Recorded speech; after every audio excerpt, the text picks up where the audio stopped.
Wali syarat nyifati Allah yang permanen. Ketika Allah mensifati dirinya Al-Hadi, zat yang memberi petunjuk, maka sifat ini lazimah abadi ila yaumil.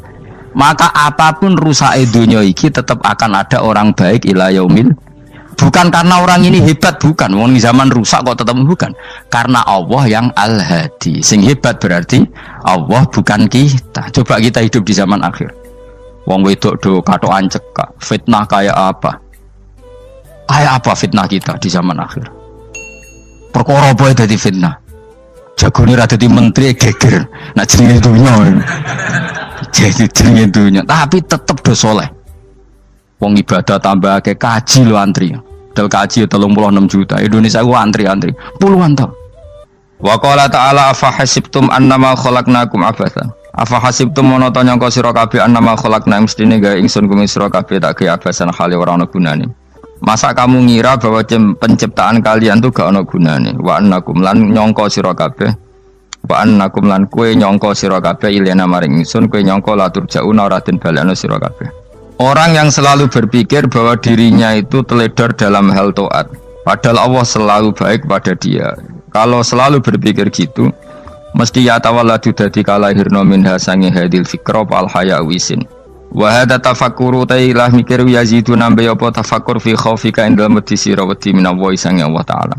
Orang yang berpikir demikian terus isin terus dadekno wedi pangeran. Wa yahmiluka lan dorong apa iki hada ka ing sira alalau min nafsika ing atase modo awak sira mengkritik diri kamu sendiri wa taubihiha lan melehno nafsika wa mujamanabati taksiri lan ngeduwi pepeko wa mulazamati tasmiri lan mulazamah no netepi cangcut. Tasmir mana cangcut nopo serius nih, tasmir bahasa Indonesia ini serius. Kalau orang tahu dirinya gegabah pepeko dalam ibadah, kemudian tahu itu disalahkan Allah, pasti dia akan menjauhi taksir itu, sembrono itu, dan selalu nopo serius melakukan nopo ibadah. Mun kula terangno nggih masalah mulai fikrotun fi wa'dillahi ta'ala.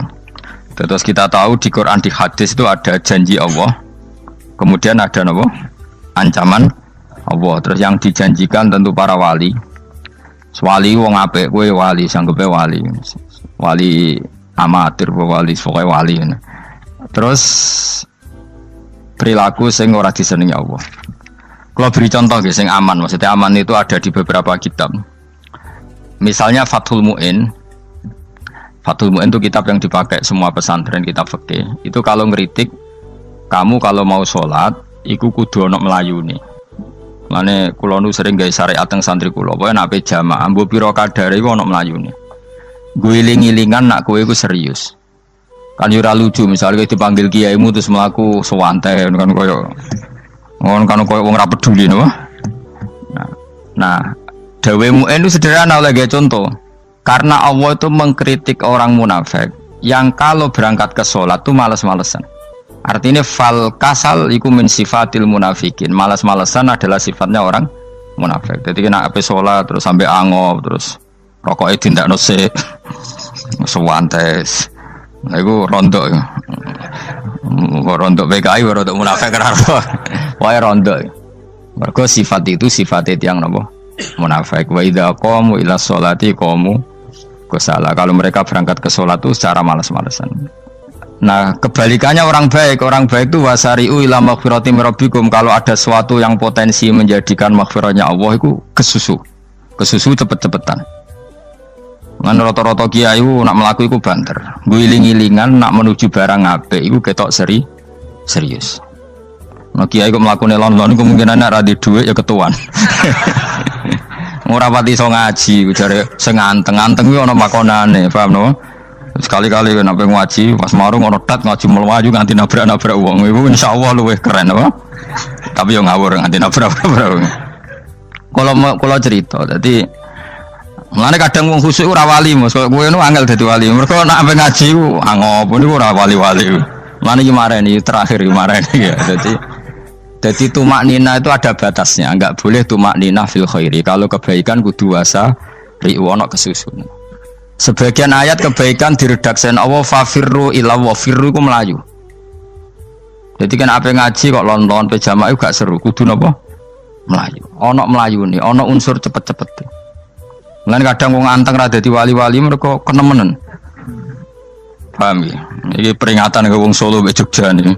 Nah bab iki ape wong Madura. Tapi nak hadis la takhdhab ape wong Solo mbek Jogja. Dadi kok plus minus apa? Madura soleh lah kandhani la takhdhab itu paling abot. Aja gampang muring-muring. Paling abot.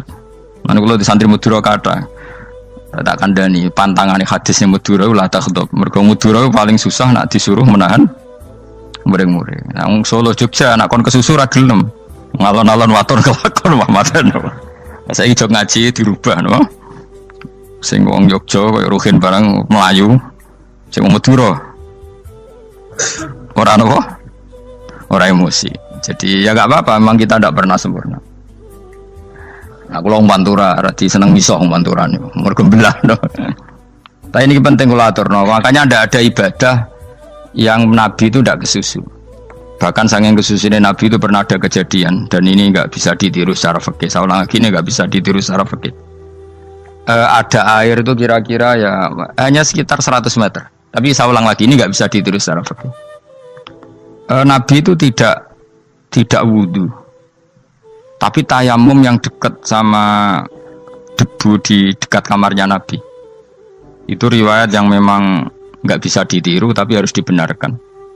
Ketika Nabi ditanya kenapa engkau tidak menuju air itu, jadi saya tidak yakin sampai air itu. Padahal saya kesusu nang suci. Jadi saking inginnya Nabi nang suci itu sudah yang dekat tayamum saya tayamum. Tapi saya ulang lagi ini nggak bisa ditiru secara fikih. Karena kamu tidak akan hadir kayak Nabi. Makanya ini tak peringatkan kamu kan tidak akan hadir. Meniru aku kira iso, meniru Nabi itu baru iso. Iso Gus nak niru yang jajal mau kitab koyo aku nak melengkar kabeh. Jadi Nabi pernah ngalamin itu ya. Jadi itu nggak sampai 100 meter ada air. Mungkin nggak sampai 50 meter bahkan. Tapi Nabi itu pas panik, mungkin saking hadirnya pada Allah ingin posisi suci, itu tayamum. Ketika ditanya al amru asra'u min dzalik, urusan bisa lebih cepat timbang itu. Saya pernah ngalami seperti itu tapi tidak se ekstrim tayamum. Wudu pakai aqua, pakai. Jadi saya pernah di mobil, kemudian saya pas usul mobil tak suruh berhenti terus saya wudu pakai air aqua. Padahal ya dekat masjid ya dekat. Karena kadang tadi kepanikannya orang-orang dekat Allah itu beda. Itu pokoknya butuh asro, butuh melakukan sesuatu yang cepat. Ada contoh lagi yang lebih ekstrim. Ada ulama punya baju dua. Karena orang Arab kalau pakai pakaian kan celana terus sarung baru jubah. Makanya orang Arab itu biasa pakai lafaif berlapis-lapis pakaiannya. Ya pastinya pas kondisi ideal itu biasa lafaif. Ya kayak saya misalnya kan nggak pakai kaos karena orang priayi kan mesti pakai kaos baju. Cuma saya nggak pernah pakai jas, dianggap nganten malah repot. Kalau disungkan, kalau di jas kuatah kan. Gara-gara dianggap kiai roto-roto nak ngaji kan aku jas. Karena jaluk kan nggung kiai. Wah bingung, bos ngekek iku niat sakake, Gus Bak ora jas ora kelar tuku tapi ya ora ro. Niate elek bape ya ora ro. Kemungkinane iku nganggep aku ora kelar tuku terus ngekeki. Itu berarti suudzon yang terlembagakan. Kemungkinannya ya saking takzime wae kepengin kiai ini duwe jas. Utawa kemungkinan ini Gus Baik lu mau ben dikekno wong ra jelas-jelas ya. Enggak ngerti dan ndak perlu dikonfirmasi ben supaya ngamal. Lah kiai ini apa lagi wudu wong Arab lagi adus ning hammam. Hammam iku pokoke dhisik kan ana pemandian umum sekarang sama lah di. Pas di pemandian umum itu beliau ditunggoni santri nih, mulai dulu ya memang ada adat ya kalau kadang dia tindak itu tidak ada santri nih. Aku ragam jaran Mustafa, lah melakukannya gede malah loro kabeh. Jadi bandara itu sing roh terminal A1 ya aku, dek nih tiket ya aku lebih derek no, malah aku sing derek no akhirnya sembrono. Seloro kabeh tidak. Apa ya roh? Swarga ya roh, dek ini sebenarnya nak tuntun ya roh. Singkat cerita, si kiai tadi dengar, Fulan saya minta baju karena yang miskin ini di dalam kamar mandi itu mestinya ya udah. Kiai sudah di kamar mandi, itu bilang ke santrinya, Cung baju itu kasihkan satu sama yang minta tadi.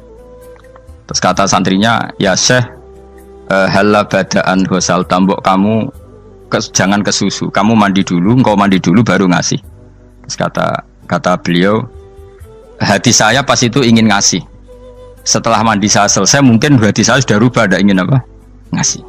Jadi cepat itu imma takut mati sehingga kamu tidak sempat melakukan kebaikan, wa imma takut rubah. Apa? Takut rubah.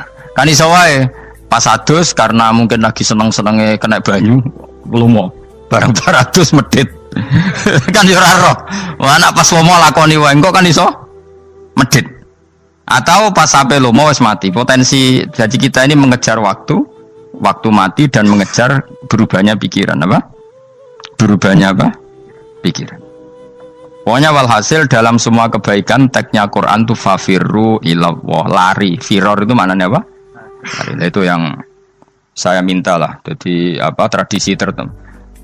Tapi memang tradisi tumak nina itu bagus. Saya hormat sama orang Jogja, Solo, Magelang itu hormat. Tradisi tumak nina itu bagus. Tapi kadang kenemen. Karena ada momen di mana kita harus ke susu. Misalnya kebakaran kan ke susu. Kalau takut kebakaran saja kita harus ke susu, apalagi ini kebakaran rokok, kudu spring, kudu lari. Ya, jadi ini kita harus fair. Makanya guling-gilingan. Saya tuh kalau manggil santri kok kurang lari itu tak marahin. Bukan karena saya ingin bikin syariat. Kalau mau jamaah gitu, sa'i samu kudu mlakune iku beda. Makanya sa'i itu kan maknanya melaku kecil. Itu hebatnya Islam. Tawaf itu kan yang 3 kali pertama itu disuruh romal itu lari-lari apa? Kecil. Sa'i juga sama. Itu guling-gilingan kita ndak boleh sowan pangeran dingin-dingin saja. Mangkelo lho. Cara pangeran terus ana wong tawaf mlaku mbek angop terus santai. Iku bangune apa ibadah. Kangen aku ta ora kok saenake dhewe. Nek melayu kan seru. Apa? Senajan wis ketemu pangeran Gusti paringi sugih wis ngono lah pokoke. Ya ora kurang ajar melayu ku susu jebule jaluk ya apa? Sugih. Ya eling-eling ya. Jadi ini kula suwun lah. Tapi ora 100 gebut mlaku 120 iku ngawur nek iku. Pokoknya ana kesusune lah. Entah berapa kadarnya itu ana. Mergo istilah pangeran apa wasari'u bergegas lah. Ya napa? Makanya Nabi dulu pinternya gitu. Ada Bani Sulaim, Bani Ghifar itu punya adat tumak nina. Itu sama Nabi dipuji. Adat kamu bagus tumak nina, tapi dikurangi tumak ninahnya kalau dalam kebaikan harus ke susu. Ada daerah yang temperamental. Dikandani Nabi la taghdab. Ya sama seperti di kita kan. Orang Madura di bab musyawarah ahlal khairat mungkin bagus, tapi di la taghdab kurang. Orang Solo, Jogja di tumak ninah bagus, tapi di musyawarah kurang. Jadi makanya ini barokahnya ngaji ya dirubah sidik-sidik. Maksudnya yang plus minusnya itu dirubah. Karena saya belum pernah menemukan tag orang baik itu diredaksikan tenang, tapi semuanya redaksinya apa? Wasari'u itu apa? Bergegaslah, fafirru, larilah. Jadi fafirru ilallah, maka larilah. Firu itu lari apa berjalan? Lari. Supaya maksudnya lari itu tidak harus lari kayak pembalap itu enggak. Pokoknya ada unsur kesusunnya gitu. Ada unsur bergegas. Dan karena ada etis memang, misalnya saya sebagai anak dikasih tahu babak atau kangkang Gus ibu sedang gerah serono swantai itu kan kayak gak ngergani wong tua. Kudu ono melayu nih. Nah di sini ini maka diredaksikan di semua riwayat Nabi itu kalau jalan wa idza masa, Nabi kalau jalan itu fakaan namayan hattu min sobabinir takoh. Semua dibak menerangkan apa Nabi kalau jalan itu seakan-akan turun dari tangga. Maknanya cepet. Fakaan naman hatto min sobabinir takoh. Jadi Nabi kalau jalan itu cepet. Ya dong nih ya. Paham ya? Ngiling-ngilingan. Nah, ciri utama berpikir secara Qur'ani adalah apa? Kamu mencari sifat-sifat wali Allah. Dan ternyata sifat wali-wali Allah itu musyaroah ilal khairat, kalau melakukan kebaikan ke susu. Dan sifat orang munafik itu kalau melakukan kebaikan bermales-malesan. Wa idza qamu ila sholati qamu kusala. Sehingga kata Fathul Mu'in, kalau kamu sholat kudu ono kesusune, ono nasate, guling-gilingan kamu biar tidak berkategori munafik. Karena orang munafik kalau wa idza qamu ila sholati qamu kusala, kalau sedang mau sholat malas-malasan. Nah intinya gitu, cara jadi mufassir, cara jadi pemikir Quran yang baik apa? Sifatnya orang baik dikumpulkan, kemudian kamu ingin diri itu. Sifatnya orang buruk kamu kumpulkan, kemudian kamu menghindari sifat itu. Misalnya Allah cerita Fir'aun. Fir'aun itu penyakitnya apa? Istagna, merasa kumoluhur, merasa tercukupi semua. Itu sifatnya apa? Fir'aun. Tapi sifatnya orang baik itu ya Yuhannasu antumul fuqara'u ilallah. Sifat orang baik adalah merasa fakir, merasa enggak siapa-siapa di depan Allah Subhanahu wa taala. Sehingga keangkuhan itu sifat Fir'aun, merasa fakir, merasa enggak siapa-siapa adalah sifatnya orang baik. Makanya nadumanya Habib Abdul Haddad masyhur itu. Ana abdun soro fakhri dimna fakri, itu yang sering dinyanyikan, dilakukan para wali-wali itu apa? Ana abdun soro fakhri dimna fakri. Jadi ana uta ingsun abdun kawula. Soro ingkang dadi apa fakhri kebanggaan ingsun iku dimna fakri mergo fakir ingsun. Jadi saya ini hambamu ya Allah, yang sebagai kebanggaan saya adalah saya selalu butuh kepada Engkau. Karena ciri utama orang jelek adalah hidup seakan-akan nggak butuh sama campur tangannya Allah Subhanahu wa taala. Kalau saya punya uang pasti senang, punya jabatan pasti senang. Saya jadi menteri mesti beres semua, saya jadi gubernur beres semua. Merasa bisa semua itu min sifati Fir'aun, itu sifatnya Fir'aun. Tapi kalau kamu jadi menteri, jadi gubernur, saya tidak siapa-siapa tanpa pertolongan Allah. Saya kiai pun tidak bisa apa-apa tanpa pertolongan Allah. Saya orang baik pun tidak mesti dijamin baik terus tanpa pertolongan Allah, sehingga selalu la haula wala quwata illa billah. Saya bisa menghindari maksiat ya karena Allah, bisa melakukan taat juga karena Allah. Nah, orang yang seperti ini itu jenis ana abdun soro fakhri dimna fakri. Saya ini adalah hamba yang menjadi kebanggaanku adalah karena saya selalu fakir, selalu butuh kepada Engkau. Ini penting kalau terangkan, jadi supaya orang terbiasa. Dan kalau seneng ngaji ini paling seneng. Kenapa saya ngaji seneng? Karena tadi kebaikannya Allah, nikmatnya Allah saya omongkan, sehingga dengar orang banyak bahwa Allah itu baik, Allah itu zat yang kita tuju, Allahu Somad. Jadi kalau saya jadi wali karena di kamar 40 dino paling terkenal wali, terus wong salam template yo ndongakno, terus untung aku ora untung blas. Lan cara bapak wali be ulama iku mulya ulama, wali iku nak terkenal wali paling banter wong sowan nggo gula, sing untung ndekne. Tapi kalau ulama menerangkan kebaikan, orang dengar semua, akhirnya Islam menjadi siar. Mana bodoh-bodoh tadi wali ulama, ambek wali ku ya dhuwur ulama. Mbok ambek kuwe dhuwur kuwe mergo ora ono makome itu sih. Terbangem kan cepet kaya kapuk, tapi cebloke tok laut. Wong nek ora di makom iku kaya kapuk. Terbangnya cepet, tapi gak tahu jatuhnya di mana. Dieling-eling ya, dados kula suwun sangat. Selama ini adat kita buruk. Nak nyongko anteng apik juga anteng fil khairat. Ketika kebaikan pun respon kita anteng, tidak boleh. Dalam kebaikan harus musaroah, harus apa? Musaroah. Musaroah itu kesusu. Nah itu makanya filosofinya apa? Kalau tawaf pertama juga kon cepet.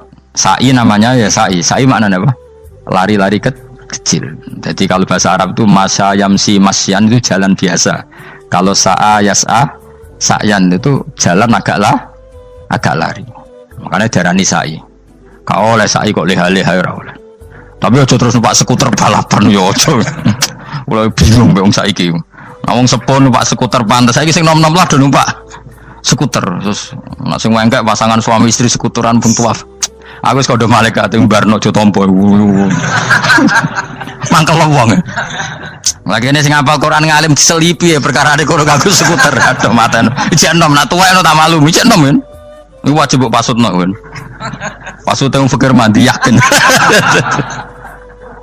Wah, nak yo terlalu senajan sah yo tapi terlalu. Ijek enom. Padahal bualah pan serwet mesti. Iya karepe Arab Saudi ngono dolen. Cara kula penguasa Arab sing tuwek tok mati tak oleh sing nom-nom tutuki ngono. Tapi yo pancen yo sanak saya sah sekedar sah. Tapi terlalu. Mosok sowan pangeran nganggo skuter muter. Aduh. Nah, sembrono. Yo coba lakoni ku awas yo. Kecuali guys tuwek mati wis ngono. Tuwek tok rame mati yo aja. Aneh-aneh. Ya maksudnya kesusu orang ngono iku. Tok budi wae. Wa minha anta tafakkar nggih. Eleng-eleng nggih, wae-wae nggih napa sifatnya orang baik yang di Quran itu kita pelajari, lalu kita tiru. Misalnya sifatnya orang baik termasuk apa itu? Ala inna auliya Allahi la khaufun alaihim wa lahum Tidak pernah punya rasa takut, rasa gelisah itu harus kita tiru. Karena kalau kita punya rasa gelisah itu biasanya lama-lama agak ridho, bek kodok, kodar. Itu kudu ceria. Lu kalau sebagai manusia sering susah, tapi saya paksa, susah itu saya hilangkan. Karena kalau saya rasakan susah terus, lama-lama saya agak ridho, bek kodok, kodar. Makanya saya paksa, seneng, tak paksa. Sesuai kulino. Nganti kalau saat ini kira iso susah. Di murid kira jelas sudah iso susah. Sangking apa? Nah kiai kan susah. Aku di murid wakil, Gus tua kita air serah jelas. Goblok cara aku kiai ngono. Ora usah ngono. Zaman akhir ana wong ngaji go kitab wis hebat. Ana ngrungokno ngaji wis hebat. Ana ora paham tekone majelis wis hebat. Lah nek paham teko kan wajar, kira paham kok teko kan luar biasa. Nak ana penikmat ngaji paham biasa. Ini enggak paham kok teko. Wae guyu iso. Guyu hebat itu, hebat. Hebat. Nah, ono menteri dilantik guyu wajar, lu ora menteri ra kok guyu. Iku kemungkinane loro, saking waline saking gedene wis moro. Pokoke seneng ibadah. Mergo sifate wali iku la khaufun alaihim walam, ndak ada rasa takut, ndak ada rasa susah. Lho kula sebagai manusia kadang ya khawatir.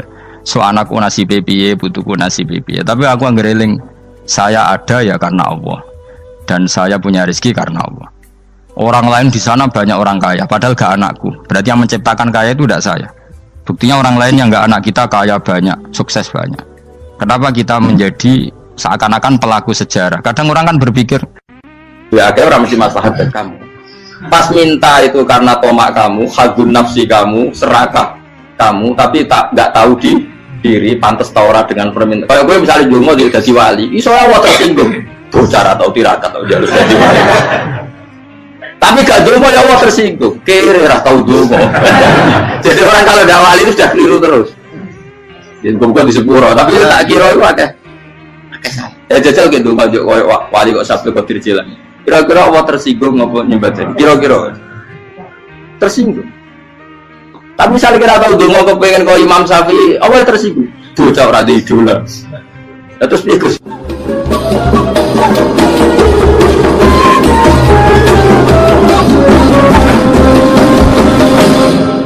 Artinya gini loh, ketika manusia mengatakan mampu, itu ada sekian hal yang manusia itu tidak ikut melakukannya, tidak ikut menciptakannya. Misalnya kue nyupir, supirana enak, punya pengalaman, tidak kecelakaan karena apa? Nyupir kue enak, mobilku normal, mobilmu normal lah, atau wabrak mobil yang mabuk gak. Nah di sini ini manusia dituntut, diingatkan terus, kamu itu butuh Allah, rahmat Allah itu yang melindungi kamu, bukan keahlian kamu, bukan kecakapan, karena tanpa itu semua tidak bisa, semuanya Allah. Ya, tapi manusia tadi gara-gara misalnya tadi mobilnya normal, dia punya keahlian nyupir, terus mengklaim kalau keselamatan dia itu karena hati-hatinya dia, karena mobilnya normal. Padahal ada sekian catatan yang menjadikan dia selamat dan semuanya itu kudrahnya Allah Subhanahu wa Ta'ala. Misalnya gak ditabrak wong mabuk, gak ono gempa, gak ono bumi merekah. Misalnya kita pintar nyupir lah, terus bumi mangap, terus kita templung nggak apa-apa. Kemudian daerah-daerah kayak ya rasa tak sebut nomor itu. Kira tahu muka siapa yo, bener mari tak sebut nomor yang ngeri. Intinya Indonesia ora aman, tapi kita tenangai satunya ora aman kabeh, ora sing aman. Ora usah kuwatir dikuwi faksi, ora usah kuwatir meteor jatuh, kabeh ya potensi napa? Potensi semua. Sehingga ini sedikit saya ijazahkan. Suatu saat kata Rasulullah, saya yang Mu'ad melihat kamu hanya sejengkal di depan para ulama ketika nanti di akhirat. Terus Mu'ad tanya, Rasulullah tanya, kenapa kamu hanya satu jengkal dengan derajatnya para ulama ketika sowan Allah? Terjawabnya Mu'ad, kamu punya amal apa? Terjawabnya Mu'ad, ya Rasulullah, saya tidak pernah melangkahkan satu kaki, kecuali saya tidak pernah yakin apa bisa melangkahkan kaki yang satunya. Dan saya tidak pernah mengunyah satu makanan, kecuali saya juga tidak pernah yakin apa bisa menelannya. Dan saya tidak pernah bernafas satu nafas kecuali saya tidak yakin apa bisa nafas berikutnya. Saking dia tergantung ta'aluk semuanya sama kudrahnya Allah Subhanahu wa Ta'ala. Lalu kita ini kan sok. Kalau makanan sudah di depannya kayak pasti bisa makan. Kalau dia sudah sehat jalan seakan-akan pasti bisa meneruskan. Padahal 0, sekian detik gue melaku dihantam mobil ya selesai. Misalnya stroke ya selesai, tidak bisa jalan. Sehingga para wali-walinya Allah itu orang yang filah gotin min lahadotagi, setiap kedipan dia, setiap perilaku dia itu hanya ta'aluk ambil Allah Subhanahu wa ta'ala. Itu yang disebut ya ayyuhannasu antumul fuqara'u ila. Nah, kemudian resiko makom ini, ya semua makom tak ada resikonya. Resiko makom ini itu biasanya dia lupa doa. Kenapa lupa doa? Karena doa itu terdefinisikan. Tak wari ilmu hakikat, harus rumah serah paham lah, tak ulang no. Ya resiko ilmu saya ingatkannya. Ilmu itu kan ada dua. Ada ilmu yang karena didefinisikan, dan itu akhirnya menjadi masalah. Sebenarnya ilmu itu tidak perlu definisi. Kedua, ilmu yang kita rasakan. Misalnya gini, kalau sama saya tanya, kamu pernah nggak minta jadi punya uang banyak? Nggak, tanya, pernah nggak minta? Terus artinya minta itu apa? Terus kita mendefinisikan, menengadahkan tangan, bilang ya Allah, saya minta uang banyak, saya minta ingin beli mobil. Itu namanya apa? Tidak jauh saja. Doa kan? Itu kesalahan kita. Kesalahan kita mendefinisikan doa itu, misalnya menengadahkan tangan dan memohon dan menyebutkan permohonannya itu terus disebut doa. Nah, tapi kalau menurut Allah, sistem tubuh kamu yang menghendaki punya mobil, sistem tubuh kamu yang ingin punya uang banyak, reaksi tubuh kamu yang terhinakan karena ditagih orang atau butuh uang, ini menurut Allah ya sudah kamu itu peminta-minta. Saya ulang lagi ya. Sehingga menurut Allah kamu minta tidak minta ya tetap berstatus peminta, pengemis. Nah, orang-orang yang sudah wusul, meskipun itu kondisional ya, tidak selalu.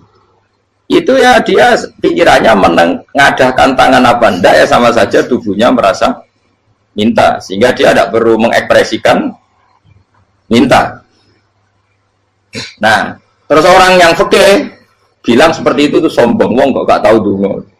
Sebetulnya keliru vonis orang fikih. Bagaimana mungkin dikatakan sombong? Dia reaksi tubuhnya, elemen tubuhnya sebetulnya meminta. Dia tidak berkategori meminta karena ilmu kadung didefinisikan kalau minta itu yang seperti ini.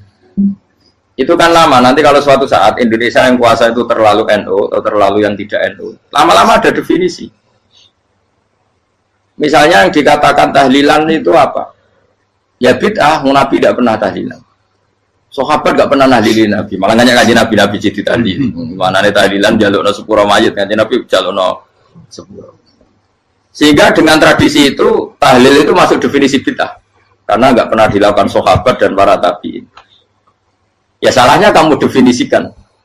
Tapi kalau udah kamu definisikan, diarani tahlil, ya mau la ilaha illallah. Terus mungkinkah satu bacaan la ilaha illallah dilarang? Wong ra oleh maca kalimat tauhid. Jadi misalnya tahlil itu nafatno kalimat tauhid. Oke toh orang arah iso dilarang tapi nak tahlil itu mitung dinani mayit kaya budo, soalnya kriminal.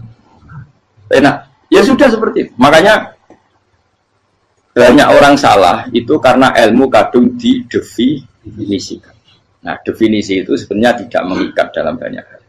Ini penting saya utarakan. Ya karena seperti itu.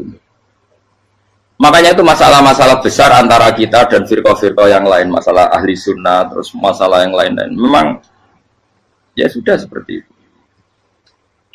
Ya saya ulang lagi ya.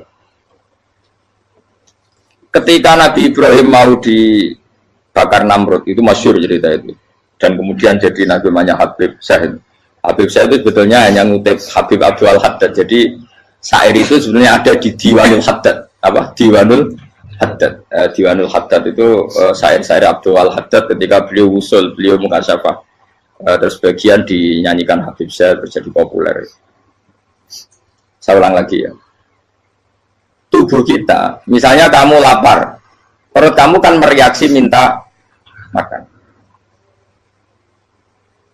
Andaikan kamu itu Tuhan, kan kamu tahu bahwa perut kamu itu minta makan. Tanpa kita bilang ya Allah saya minta makan, Allah tahu kalau reaksi tubuh kamu minta makan. Sehingga orang yang tidak minta pun asal makomnya makom yang ikror, mengakui kalau dia butuh, ya namanya sudah minta. Tapi fikih kadang mendefinisikan sing darane minta itu hanya madhep kiblat terus menengadakan tadi dan sebagainya. Ya sudah kita sebagai orang pengikut ya yang ikuti fikih, yang ikuti tasawuf sebetulnya itu definisi yang sepihak. Sehingga ketika Nabi Ibrahim mau dibakar Namrud, masyhur itu cerita itu. Beberapa hari mungkin bulan-bulan orang disuruh Namrud cari kayu sebanyak-banyaknya. Ketika kayu sudah terkumpul mungkin satu lapangan, Ibrahim mau dibakar. Pegawainya Namrud itu bingung caranya mencalok Ibrahim. Mereka saking gedene napa? Api. Nak dicalok ke ado itu ratok tengah. Nak diparekno itu kepanasan. Masyhur. Terus setan zaman itu orang akeh dadi setan tenan. Saya kan duplikatnya sakit, jadi setan rata muncul. Wong duplikatnya wis napa? Akeh. Singkat cerita setan itu muncul pura-pura jadi manusia terus ditemukan manjane. Manjane kayak semacam ketepil besar yang jadi mana ya dari kiai-kiai ketepil haram, mereka penemunya setan. Jadi ini tuh. Tapi nak manjanik penemunya setan itu betul. Walhasil terus dibikinkan satu manjanik semacam ketepil besar terus Ibrahim dilemparkan ke api lewat apa ketepil tadi idenya siapa setan. Nah ketika di tengah api itu unik, kata malaikat Jibril datang terus tanya sama Ibrahim, ya Ibrahim apa kamu butuh saya, butuh alakah haja, apa kamu punya kebutuhan? Jawab Ibrahim lah, saya tidak punya kebutuhan.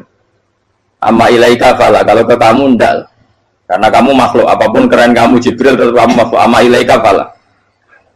Nggak, maksudnya butuh ke Allah nanti saya nyampaikan. Malah dinya Nabi Ibrahim kalau Allah tidak usah kamu sampaikan ya sudah tahu. Gua be Jibril. Oh, aku ditekak kan. Ya saya ulang lagi. Apa kamu punya kebutuhan? Alaka hajalah ama ilaika fala, kalau ke kamu ndak. Ndak maksudnya butuh ke Allah nanti saya sampaikan. Karena Jibril yang mentang-mentang dekat sama Allah dan tukang memberi informasi. Saya kata Ibrahim, kalau ke Allah sih tidak perlu kamu, dia sudah tahu. Nah itu terjadi nazamanya Habib Abdul Haddad masyhur itu apa? Hasbi min su'ali ilmuhu bihali. Jadi cukup ilmunya Allah itu menjadikan saya tidak perlu minta. Hasbi min su'ali ilmuhu bihali.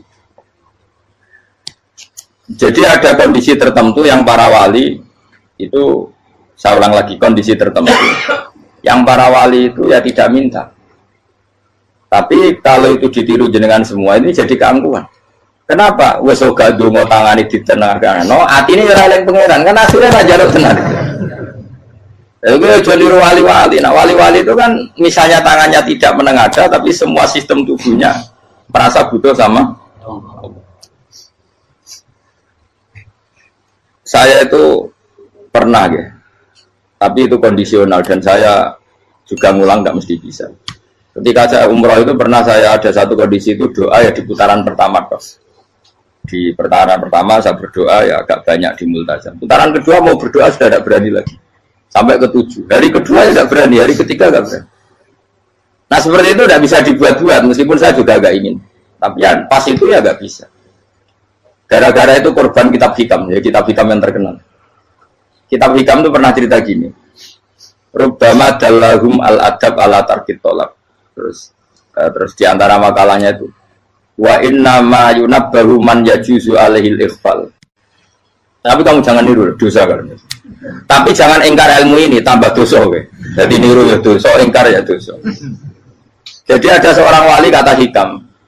Kadang-kadang seorang wali itu mau doa diulang itu sungkan. Kenapa? Yang perlu diingatkan itu yang potensi lupa. Allah kan masih ingat doa kemarin. Lalu gara-gara saya sebelum umroh itu mensinau kitab hikam agar aku dulu. Ya Allah, sing tak dungani ini ece eling kok tak eling nomene.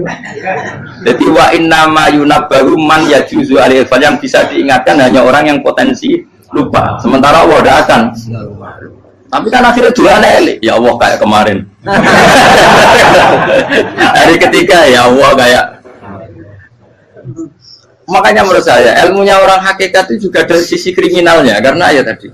Tapi kamu ingkar ya keliru. Memang Allah nggak mungkin. Lupa ngapain kamu ingatkan? Makanya menurut saya Allah itu mandat terbaik, benar-benar Rahman Rahim. Mestinya nak Allah terbaik itu mau bedino malah ngamuk. Lah aku lagi tapi mbok ilang eling dong. Tapi Allah itu maklumi ya, dengan kekeliruan. Kita ini kan selalu keliru, donga terus juga keliru sebetulnya. Karena seakan-akan kan mengingatkan seseorang yang mungkin lupa. Wong Allah tidak pernah lupa kok, kamu ingetin terus. Atau kamu menggurui Allah, yaitu ya Allah nang sebadani kalau di duake, padahal nggak mesti maslahat bagi kamu. Duake orang mesti maslahat bagi kamu. Maka ada sekian contoh yang wali itu dibully pangeran. Saya sering cerita, banyak cerita wali itu dibully pangeran, digarap ya pangeran. Ini gara-gara salah itu. Saya pernah cerita dan itu ada di hikam di kitab itu. Itu ada. Ada wali itu tukang hamal. Hamal itu manol di pasar, itu tukang angkut. Jadi kalau ada orang bawa barang berat diangkut dia, terus misalnya ke kalau dulu mungkin ya ke kereta atau ke singkat cerita terus diupai. Setelah dapat apa dia pasti pulang karena dia hanya butuh makan satu piring karena dia tirakat makan satu piring untuk ibadah 24 jam. Singkat cerita dia ngeluh ya Allah, kamu tahu, engkau tahu saya ini pecinta engkau, saya ini hanya butuh makan satu piring untuk kuat sholat. Tapi kenapa harus jadi juru manol? Berilah saya rezeki yang tanpa kerja. Nah, selang sekian hari dia dituduh maling, terus di penjara, terus dapat rezeki tanpa kerja. Dia terjawab kenapa jadinya gini? Kan kamu minta rezeki tanpa kerja. Ya itu penjara itu rezeki tanpa kerja kan. Jadi Allah memperlakukan para walinya itu memang unik. Ya kadang dibully. Sehingga dalam cerita-cerita kenabian kata qadiyat itu nggak ada orang yang sering dibully Allah kayak nabinya. Karena nabi itu orang yang dicintai Allah. Jika salah sedikit saja itu toro pangeran, toro kampus itu digarap, pokoknya dibontor, salah sedikit. Misalnya begini, Nabi Yakub itu kan nabi. Dia mungkin nyon jauh nggak tersadar nyembelih apa itu anak sapi itu di depan indukannya. Ya beliau mungkin spontan saja, Pak. Kalau kamu yang melakukan pasti tidak ada hukumannya karena Allah dapat peduli sama kamu sudah lah. Artinya nggak peduli salah pantas saya nggak jelas ya gitu. Tapi ini Nabi. Ketika itu terus indukannya sapi tadi ya Allah Yakub itu kekasihmu. Saya tidak berani sama dia karena dia kekasih. Tapi saya tetap menuntut keadilan. Dia harus merasakan susahnya dipisah dengan anak. Meskipun dia tidak nuntut rasanya roh anak sebelah itu tidak ada ekstrim itu. Sapinya itu hanya nuntut ya Allah dia harus merasakan sakitnya terpisah dengan anak. Akhirnya Allah menciptakan Yakub mengalami terpisah dengan Nabi siapa? Yusuf. Itu kalau kata qadiyat, itu kalau yang melakukan tidak Nabi pasti nggak dibully Allah, dibiarin. Karena Nabi ini yang melakukan. Nah. Terus ini Nabi Yusuf lagi, malah rasa daftar wali berat. Nabi Yusuf itu di penjara itu karena terdolimi apa karena memang dia salah? Terdolimi. Dan Nabi Yusuf itu Nabi. Nabi Yusuf itu Nabi betul memang benar-benar. Meskipun ganteng dia Nabi. Syaratnya Nabi ganteng, kira-kira melebu. Nabi itu harus ganteng, nggak boleh. Nabi elek ora oleh. Karena Allah izin di kekasih keriting elek. Allah yang diselera. Kabeh Nabi mesti yang paling ganteng di kaumnya, yang paling nasab. Nggak boleh Nabi kok pesek, keriting, enggak boleh. Tapi kalau sudah jadi orang soleh boleh kan. Tapi kalau Nabi tidak boleh. Nabi Yusuf bukan, masyhur kan cerita Nabi Yusuf dengan siapa? Zulaikha. Dan belum ada orang dalam keadaan darurat masih cerdas kayak perempuan. Jadi singkat cerita, ketika Yusuf diajak Zulaikha selingkuh gak mau kan keluar dari kamar. Delalah kebetulan wa alfaya sayyidah Rajal. Itu si Zulaikha tadi spontan langsung bilang, wahai suamiku, apa hukuman orang yang ingin menodai keluargamu? Itu wong wedok. Padahal dia agak terencana, dia pun nggak bayangkan kepergok suaminya. Itu dalam keadaan kepergok itu masih cerdas. Suamiku, apa hukuman orang yang mau menyelingkuhi keluarga Anda? Singkat cerita suaminya murka, terus Yusuf di penjara, terdolimi. Ketika di penjara, kemudian Yusuf punya keahlian mentakwil apa? Mimpi. Kan tadi suaminya Zulaikha itu tidak sampai raja ya, kira-kira PM atau menteri. Raja itu punya mimpi yang bisa nakwil itu hanya Yusuf. Singkat cerita terus utusan raja datang ke Yusuf dan takwilan Yusuf terbukti benar. Tapi Yusuf ini seorang nabi, saya ulang lagi Yusuf seorang nabi dia tapi ya manusia.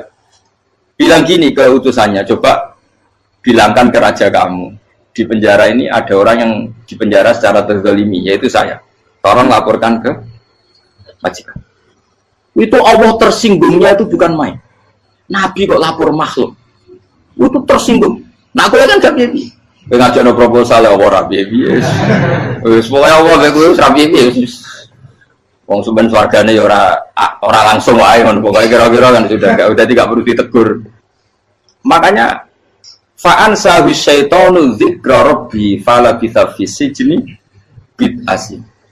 Maka Allah mentakdirkan utusan raja tadi itu lupa melaporkan peristiwa Yusuf ke raja tadi, sehingga raja nggak pernah dengar kalau ada orang di penjara karena Allah tersinggung. Wong kowe ku nabi kok lapore ambek penguasa.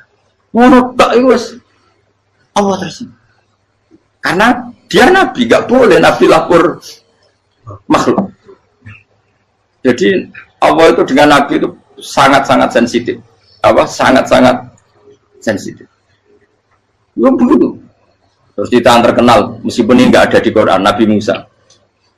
Nabi Musa itu pernah sakit gigi karena dia mentang-mentang kalimullah, orang yang sering komunikasi dengan Allah, minta ya Allah, tolong tunjukkan obat gigi saya itu apa. Singkat ini sama Allah dikasih tahu, kamu ngunyah suket ini, gitu. rumput ini kamu kunyah nanti pasti sembuh. Karena resepnya dari Allah ya pasti mujarab, kan nggak kok dokter. Singkat ini dikunyah terus sembuh. Suatu saat dia sakit gigi lagi, nggak konsultasi lagi karena masih punya resep tadi kopian apa resep. Nah, dia datang nyari suket yang sama dikunyah tambah sakit. Tanya sama Allah, ya Allah ini kan resepnya yang sama, kenapa tambah sakit? Kata Allah, kamu itu kekasihku. Orang nak sing ngobati ku aku ra suket sembrono. Semenjak itu Nabi Musa pernah resep lagi sudah. Andaikan tuh kamu, pasti Allah juga nggak tersinggung. Makanya kata Qadiyah, kenapa para nabi sering ditegur itu bukan karena Allah murka, nabi itu beda. Jadi kesalahan kecil atau apa-apa yang menurut kita ada salah itu untuk nabi salah. Makanya di ahli sunnah ada kaidah apa? Mimba bi hasanatil abror sayyi'atul muqarrabin. Pernah dengar kaidah apa? Mimba bi hasanatil abror sayyi'atul muqarrabin. Sesuatu kalau dilakukan umumnya orang itu hasanah atau kebaikan, tapi kalau dilakukan para nabi itu salah. Karena apa ya, saking dekatnya dengan Allah. Saya ulang lagi apa? Mimba bi hasanatil abror sayyi'atul muqarrab. Jadi nabi itu beda. Nah, para nabi itu orang-orang yang mengalami fikir yang doa resmi kayak siapa tadi? Definisi fikir ya sering. Kayak definisi orang tasawuf yang sering. Sehingga ketika Nabi berdoa, ya memang secara disiplin ilmu yang namanya berdoa ya minta Allah dengan mengadakan tangan. Ketika nggak berdoa, karena Nabi sadar Allah tidak perlu diingatkan lagi, pasti masih ingat. Jadi dua-duanya benar terus. Makanya Nabi itu lam yazal fitaroki, Nabi itu selalu naik derajatnya. Karena pas minta ya benar, pas tidak minta ya. Tapi kamu jangan niru dosa kan. Tapi jangan ingkar ilmu ini, tambah dosa. Jadi niru ya dosa, ingkar ya dosa. Jadi ada seorang wali kata hikam, kadang-kadang seorang wali itu mau doa diulang itu sungkan. Kenapa? Yang perlu diingatkan tuh yang potensi lupa. Allah kan masih ingat doa kemarin. Lalu gara-gara saya sebelum umroh itu mensinau kitab hikam, agar aku durung. Ya Allah, sing tak dungani ini aja eling, kok tak eling nomene. Jadi wa inna ma yunabbahu man yajuzu alil fal, yang bisa diingatkan hanya orang yang potensi lupa. Sementara Allah tidak akan. Tapi kan akhirnya doanya elik, ya Allah kayak kemarin. Hari ketiga ya Allah kayak. Makanya menurut saya ilmunya orang hakikat itu juga dari sisi kriminalnya, karena ya tadi. Tapi kamu ingkar ya keliru. Memang Allah nggak mungkin lupa, ngapain kamu ingatkan. Makanya menurut saya Allah itu mandat terbaik, benar-benar Rahman Rahim. Mestinya nak Allah terbaik itu mau bedino malah ngamuk. Ya aku hanya tapi gue hilang dong. Tapi Allah itu maklumi ya, dengan kekeliruan. Kita ini kan selalu keliru, dungo terus ya keliru sebetulnya. Karena seakan-akan kan mengingatkan seseorang yang mungkin lupa. Wong Allah tidak pernah lupa kok, kamu ingetin terus. Atau kamu menggurui Allah, yaitu ya Allah langsung badani kalau dia diake, padahal nggak mesti maslahat bagi kamu. Diake orang mesti maslahat bagi kamu. Kalau kamu turun terus, pas minta itu karena tomak kamu, hadun nafsi kamu, serakah kamu, tapi nggak tahu diri pantas taura dengan permintaan. Kalau gue misalnya dulu mau jadi wali, iso Allah tersinggung, bocor atau tirakat atau dia harus jadi wali. Tapi gak dongo ya Allah tersinggung. Kira ora tau dongo. Jadi orang kalau tidak wali itu sudah keliru terus. Jadi kok di sepuro, tapi tak kira itu akeh. Ya jajal gitu ngajak wali kok Sabtu kok dirjilan. Kira-kira Allah tersinggung ngapa nyembah? Kira-kira tersinggung. Tapi misalnya kira tahu dongo kepengen kok Imam Syafi'i, Allah tersinggung. Bocah ora di idola. Ya terus piye Gus? Ya piye kadung salah biasa wis. Wis bakat salah no. Bakat salah. Wis dongane sing gampang gak mesti bener. Rabbana dzalamna anfusana wa lam taghfir lana wa tarhamna lanakunanna minal khasirin. Tak pernah punya kitab dan kitab itu menurut saya luar biasa.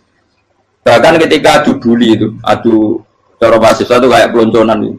Nabi sama Nabi pengiran gitu dan itu sekali yang satu salah melakukan disiplin ilmu sampai pengiran itu degradasi. Dan Allah memang mengancam gitu.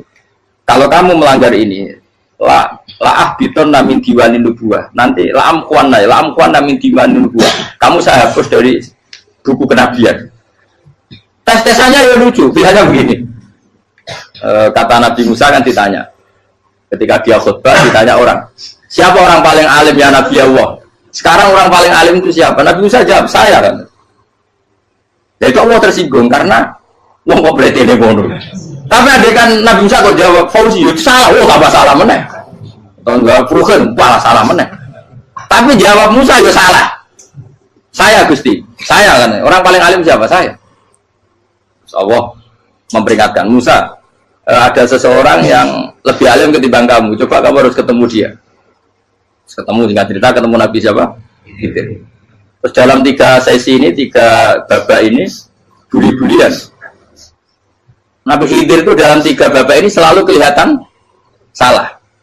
Di antaranya adalah cara sekarang ya mungkin di gonjak sepeda motor atau perahu kalau dulu yang menggratisi dia numpangi sepeda motor malah spionnya dicopot gitu. Spionnya dicopot, dirusak. Tapi Musa kan sudah digratisin malah rusak yang motornya yang apa? Menggratisin. Nabi Khidir masih tenang. Kamu tidak paham. Ya, Nabi Khidir mesti distok kamu tidak paham. Itu kata surahul hadis termasuk Ibnu Hajar al-Asqalani bilang gini. Setelah itu kedua membunuh anak kecil. Musa tambah marah. Anak yang belum punya dosa kok kamu sampai 3 kali ada 3 peristiwa. Itu kata surahul hadis. Andai kan Musa kok diam tidak protes, maka dia akan disalahkan Allah. Karena dia berarti membiarkan kemungkaran di depan matanya tanpa reaksi. Jadi sebetulnya ketika Musa berontak itu Nabi Khidir, Nabi tenang gitu. Jadi itu kan unik.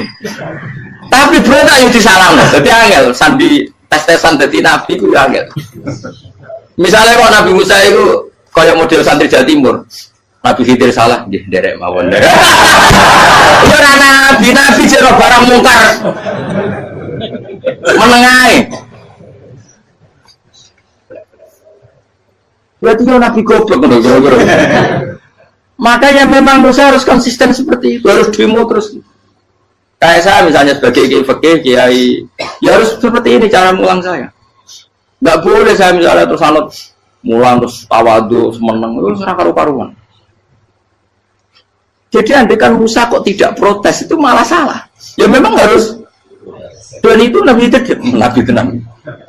Makanya Nabi Khidir akhirnya respect. Tidak ada hati sebaik kamu Musa. Risi itu gak nyaman ketika melihat kamu. Jadi itu punya poin. Tapi lucunya Nabi Khidir yang jalan. Tak ada rasa kok minta kok. Tapi harus disalah no. Ya aku dari Nabi Musa. Ya jajal, gaya peristiwa meneh aku tak sabar rata kok. Kok jajal nih. Barang dijajal ya protes meneh. Barang protes meneh, tinggal 1 kali kesempatan. Kowe takok meneh, wis ora dadi muridku. Dikasih kesempatan lagi, ya protes meneh dek nomor. Tapi itu justru itu menjadi kelebihannya Nabi Musa karena syarat seorang nabi adalah al-musara'ah ila inkaril munkar kata Ibnu Hajar al-Asqalani. Syarat seorang nabi adalah secepat mengingkari sesuatu yang mungkar. Enggak boleh. Ya toh misalnya kita jadi murid terus gurumu itu gandeng artis atau gandeng penyanyi dangdut. Dia derek mawon. Jadi guru bener gila kok. Tapi kalau orang guru tersinggung, ora hikmah itu. Kan bingung no. Di guru itu kan bingung no. Kalau kayak di guru jadab, orang Jawa Timur apa? Gurumu gandeng penyanyi dangdut. Reaksimu piye? Jadi saya takut. Ayo loh, nak elek kan gak iri. Biasanya nak elek itu nak iri. Kamu Pak. Sing ayu, sing potensi iri. Kira-kira reaksi kamu itu milih derek mawon apa berontak?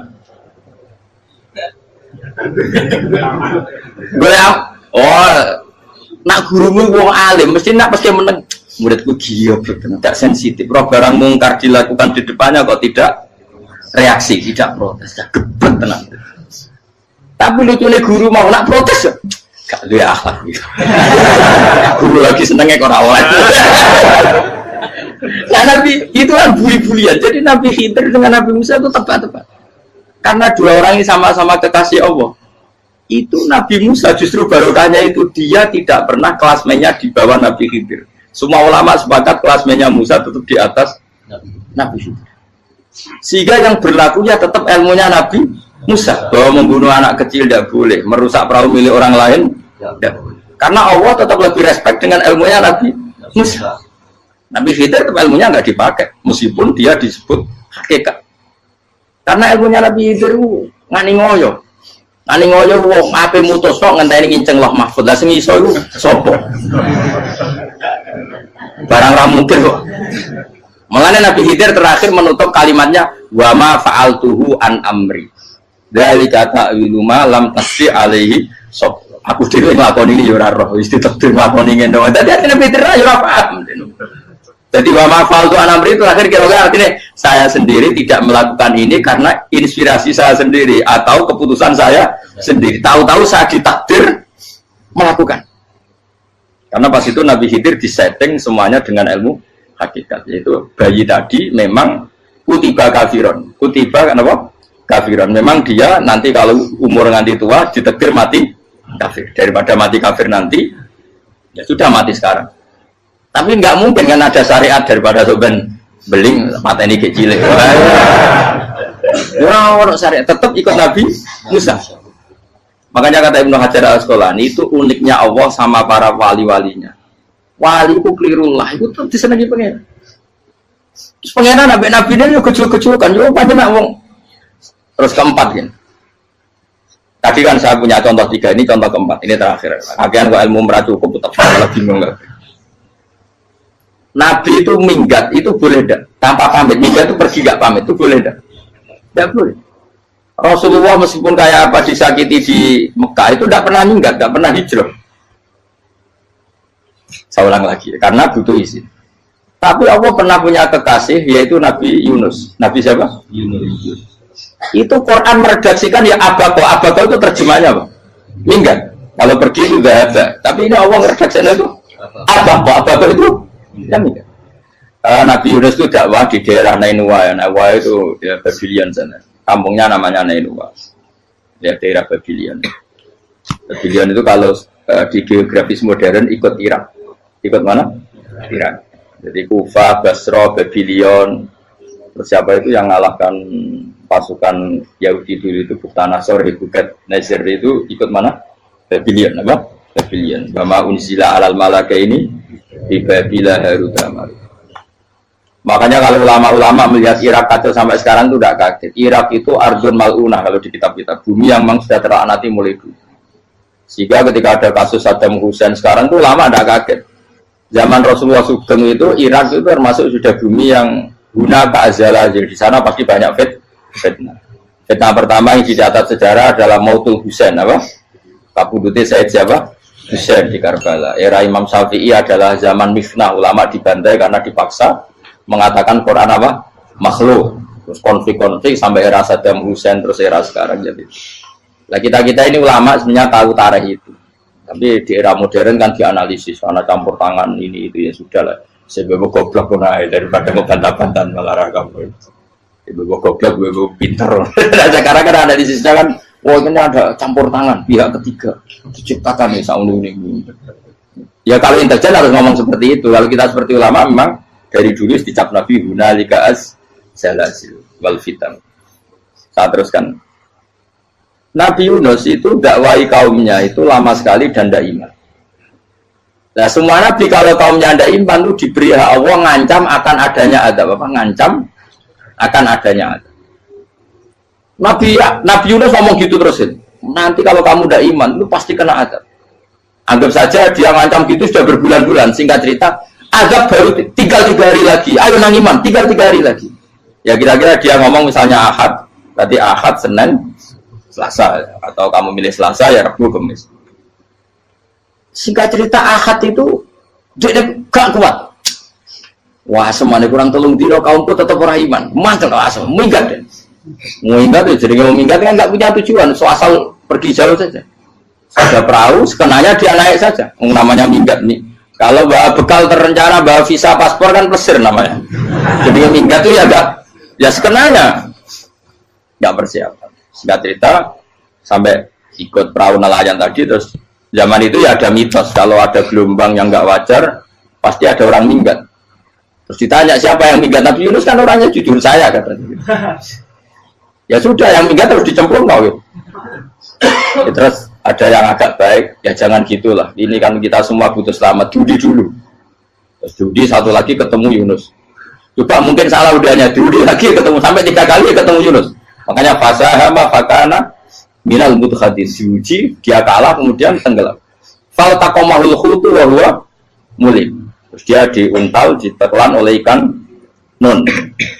Di situ ikan nun digambarkan saking besarnya itu. Dan ini uniknya Allah sama kekasihnya. Sudah Allah menyalahkan tapi unik.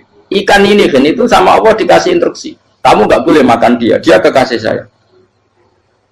Terus ketika di tengah di perut apa? Ikan. Dia kegelapan. Terus Nabi Yunus cita-citanya satu, ya Allah. Kalau saya sumpah diri saya tidak bisa baca tasbih. Hanya sama Allah disulap perut ikan itu jadi masjid. Jadi dia di dalam perut ikan ya santai saja tetap wiridan. Santai. Fana ada fi dzulumati alla ilaha illa anta subhanak inni kuntu minadz zalimin. Ya dia santai aja wiridan karena perut ikan bagi dia adalah masjid. Ya dia disalahkan Allah karena abako tadi minggat hijrah tanpa pamit. Tapi juga dibila-bilain Allah, ikan tadi tidak boleh nelan. Ini perlakuan Allah sama orang yang bikin. Tapi karena dia Nabi uniknya apa? Dino Ahad itu kaumnya udah nginceng ngomel Nabi Yunus. Rame-rame nginceng.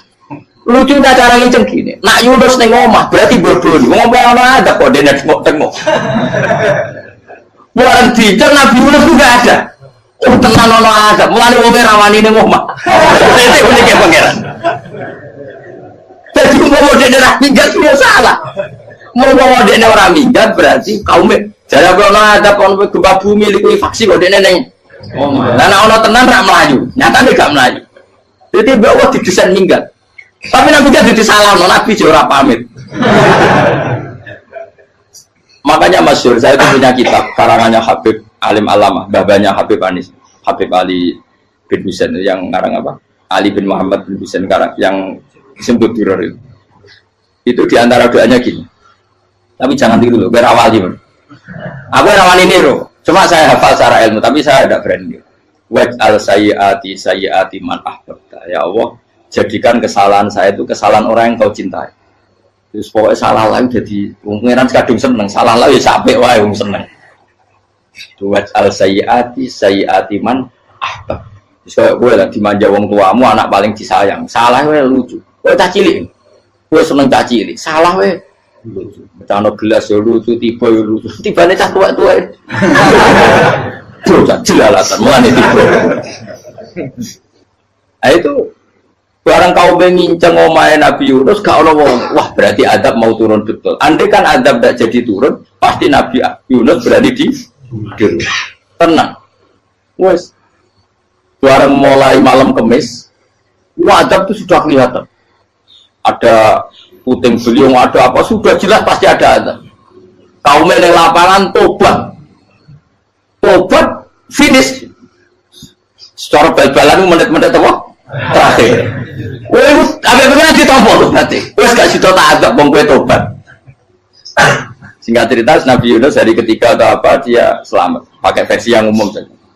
Selamat fal taqamaul khutu bahwa falaula annahu kana minal musabbihin la bi batni ila yaumi yub'atsun. Akhirnya dimuntahkan sama ikan tadi terus dia keluar. Barang keluar tanya-tanya kabar gimana kabar kampung Nenua, baik-baik saja. Kabar awal dimulai karena dia tahu kalau orang bohong itu dihukum mati. Padahal dia bohong katanya Kemis itu ada azab, ternyata kampungnya baik-baik. Padahal baik-baiknya karena mereka tobat. Jadi masyarakatnya nyari dia karena mau iman. Si nabinya gak berani pulang karena nanti itu mati. Aku pangeran nabi kekasih itu dia. Pangeran ya guli tinggi. Oh itu beda-bedaan. Wong kekasih pangeran. Aku yang hati pitol atau diadab. Jadi pangeran kekasih aku gitu. Orang koyo. Akhirnya pangeran sama mulai. Wah nak mulai aku disiksa. Perkara nih kalau pembohong itu dihukum mati. Masyarakat yang boleh tenan. Mereka nalam kemis kok azab tenan. Batas do tobat. Institut falau laka naskoryatun amanat fanafa'aha imanuha illa qauma Yunus lamma amanu kasyafna anhum adzabal khizyi fil hayatid dunya. Enggak ada kampung yang saya adab kecuali kasil tak adab, kecuali kaum Nabi Yunus. Aku semeh ngadab lho, pas menit terakhir peta adab tobat. Akhirnya sido dari pangeran. Iku kaum Nabi sinten? Iku yo barokah minggate Nabi Yunus. Lah iku nabi. Wong kliru kok barokah iku nabi. Umpama Nabi Yunus ora minggat, kaumnya berpikir Yunus bohong. Wong ape ana azab kok tengok-tengok ning ngomong. Tapi pas minggat tenan iki salahno pangeran, minggat kok gak paham. Hikmat. Amalane kira usah protes. Wali itu beda, kekasih pangeran itu sama dengan sing dialami Rasulullah sallallahu alaihi wasallam ning sulhul Hudaybiyah. Semua perjanjian itu salah secara hukum fikih. Bukan salah lagi, sangat salah cara ukuran fikih. Sehingga semua sahabat itu protes kecuali Abu Bakar As-Siddiq. Cuma semuanya ngomong Umar, tapi semua sahabat akhirnya ya mencoba di antara perjanjian gini. Pertama kan enggak biar sampean enggak terlalu jadi teroris, enggak terlalu jadi ekstremis. Memang ya usah jadi teroris, ya terlalu jadi teroris. Semua itu mungkin kan, dunia semuanya mungkin. Singkat cerita Nabi itu sudah di Hudaybiyah. Hudaybiyah dengan Mekah kan tinggal sekitar paling 40 kilo. Saya pernah itikaf di masjid yang pernah dipakai Hudaybiyah. Kan sekarang jadi mikot ya, termasuk mikot umroh di Mekah kan apa? Hudaybiyah kan mikot di yang terkenal kan apa? Jirona, Tanim, Hudaybiyah.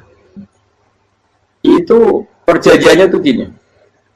Perwakilan dari Quraisy namanya Suhail bin Amr, siapa? Suhail bin Amr. Perjanjiannya gini, Muhammad kamu tidak boleh masuk Mekah. Kamu boleh masuk Mekah itu tahun depan. Padahal Nabi sudah bilang kepada sahabatnya, ayo kita umroh. Dan diberi hak umroh. Tapi setelah sekitar 40 kilo masuk Mekah, dicegat sama orang kafir Quraisy.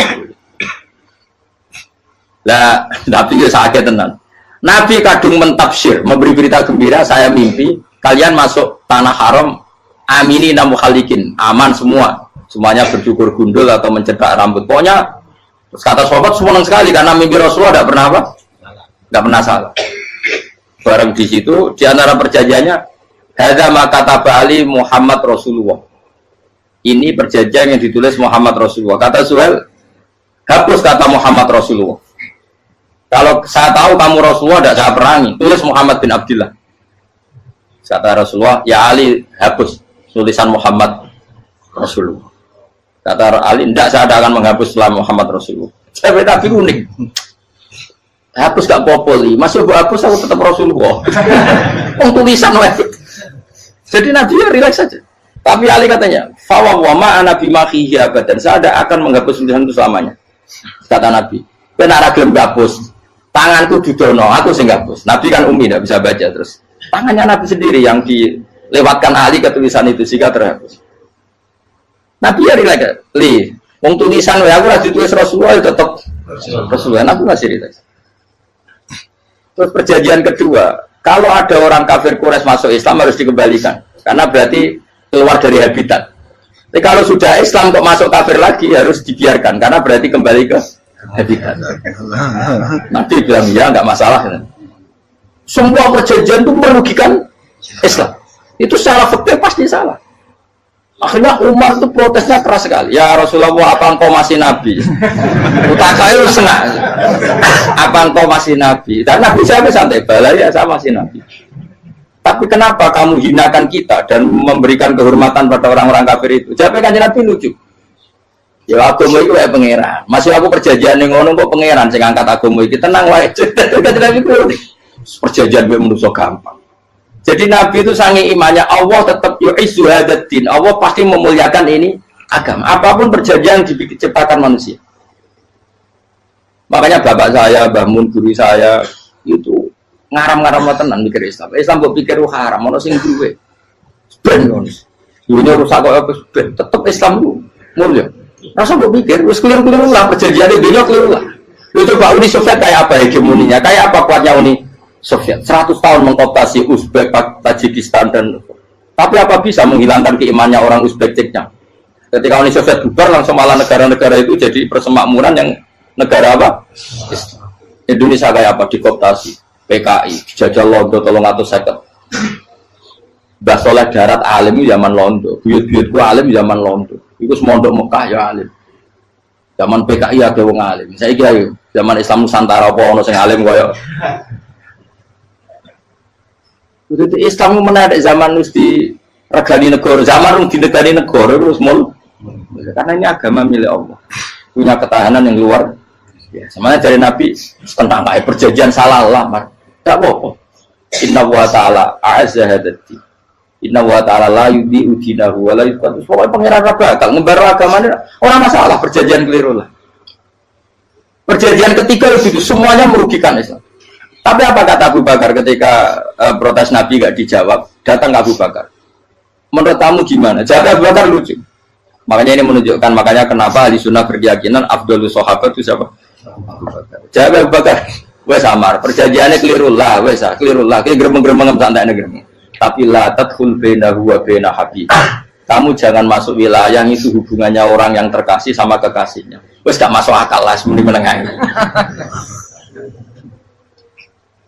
Ya sehingga ya sudah Allah punya. Ternyata nah perjanjian keempat ini yang agak Nabi hanya minta gini toh. Itu saya turuti semua, tapi saya minta satu hal kata Nabi.